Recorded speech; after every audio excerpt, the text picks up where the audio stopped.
إنا لله وإنا إليه راجعون. خبر حزين جدا يصلنا منذ لحظات بخصوص الفنانة المحبوبة فايزة المحرسي، والتي صارعت المرض لمدة طويلة.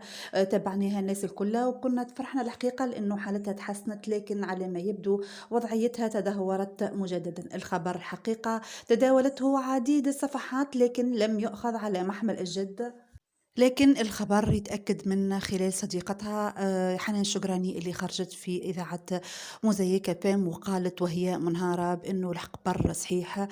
خسارة كبيرة الحقيقة في المجال الإعلامي، إنسانة محبوبة جدا من طرف سواء أصدقائها أو باقي الفنانين إعلاميين، وكل من خالتها يحكي على إنها إنسانة طيبة خلوقة حنينة كريمة. ربي يرحمها ربي ينعمها. حنان الشجراني كانت منهارة وقالت بأنه الخبر عنده درجين من خرج.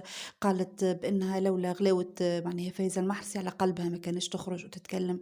توفت ليلة جمعة إن شاء الله من دنيتها لجنتها، وقالت إنها تقدم التعازي لنفسها وللعائلة الفنية ولعائلة فايزة المحرسي. وجيعة كبيرة الحقيقة من نجمو كانوا طلبوا لها الرحمة. إنا لله وإنا إليه راجعون.